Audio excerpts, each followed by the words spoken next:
من هو الحسين بجوار رسول الله صلى الله عليه وسلم؟ الحسين بجوار رسول الله صلى الله عليه وسلم صفر على الشمال، لا قيمة له، لا جهاد له، لم يتولى حتى كتيبة ولا سرية، لم يولي جده يعني، مش احنا يعني، مش بني أمية، احنا بني أمية والله خدوا يزيد قال له جاهد يا حسين معايا، وكان جندي عادي، ما مسك سرية حتى، ولا لم أجد إنجازا للإمام الحسين. كل ما للحسين في تاريخ الإسلام والمسلمين إنه بابن فاطمة وجد النبي وابن علي والسلام عليكم، في أكثر من كده بس. وليس صحابيا الحسين، هو من أطفال الصحابة، لم يدرك حتى الإسلام ولا معنى الإسلام، ولم يتعلم شيئا من جده، ولم يأخذ عنه شيئا، ولم يروي عنه أحد شيئا ولا غير ذلك. إنما بعد ذلك نقل الرواة إن الحسين لما كبر نقل مثلا عن فلان عن فلان، وبقى له كام حديث عندنا في السنة كده صحاح بس.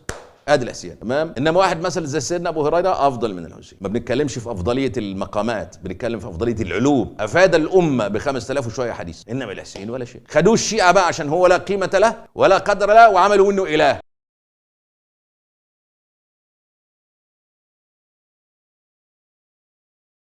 من انتم تحكي لي قالت زينب وحكى العباس وقال الوضيع، ما ادري تحكي لنا المقتل وهذا الهذر والمذر؟ عيب عليكم، استحوا استحوا. لو طالع لي واحد على منصة الرمادي يحكي لي ايضا بالمقتل وهذه كثورة الحسين وثورة عيب عليكم، استحوا. ثورة الحسين ثورة الشيعة الان اصبحت، الحسين صار رمز شيعي، الحسين صار رمز شيعي. لما تقول ثورة الحسين والمظلومية، أي مظلومية؟ أي مظلومية؟ ايش تتكلمون؟ هذه رموز أصبحت. إذا أردتم أن تقولوا الحسين رمز لنا، لا تحشون المقتل والمظلومية، عيب عليكم. انتبهوا يا إخواني، افهموا افهموا، لأن أدري كثير من هؤلاء الخائبين راح يقولون يتكلم عن الحسين. أنا أتكلم عن الحسين المظلوم، لا أعترف بالحسين المظلوم، لا أعترف بالحسين المظلوم، وليس قائدا لي وليس رمزا لي. أنا أكفر بالحسين المظلوم، أنا أكفر بالحسين المظلوم. حسين مظلوم، المظلوم يقودك.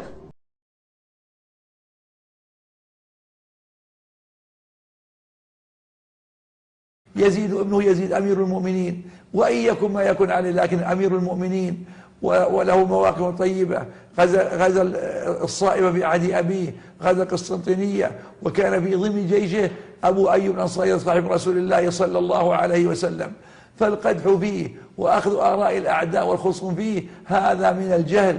بل نقول يزيد كغير الناس له وعليه، لكنه أمير المؤمنين ارتضاه المبايعون.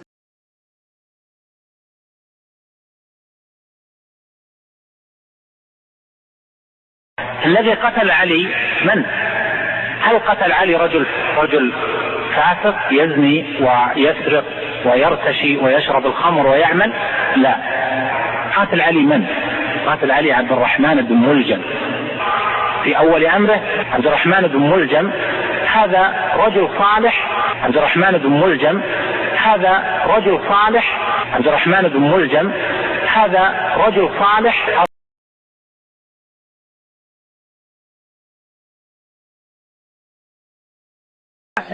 حينما وقف الزينب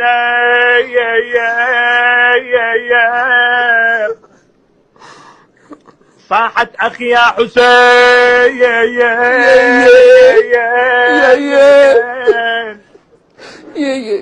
أخي يا حسين إن كنت حيا.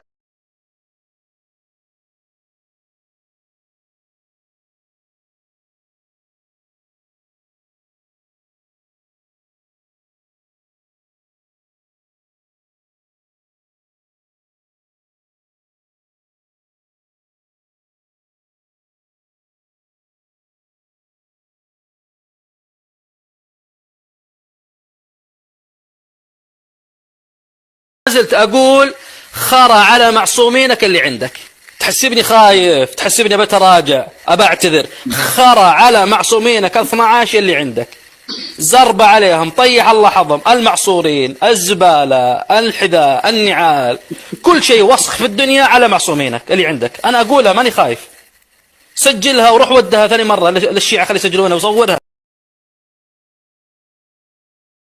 ابن الكلاب، يا ابن الزنا، يا ابن الزواني، يا ابن الداعرة، لعنة الله عليك وعلى معصومينك الكلاب. يا ابن الكلاب، يا ابن الحمار، يا ابن الجاموسة، يا ابن الكلب، يا ابن الكلب، يا ابن الكلب. والكلب أشرف من أبيه، لعنة الله عليك وعلى اللي جابوك وعلى اللي خلفوك. قال البيت مين؟ واحد نط بالتاني وواحد زنى بالتاني وواحدة جابوها من الشوارع اللي النخاس قعد معاها 3 أيام بالليلة في الحجرة يركب فيها، جاب منها المهدي بن حرام.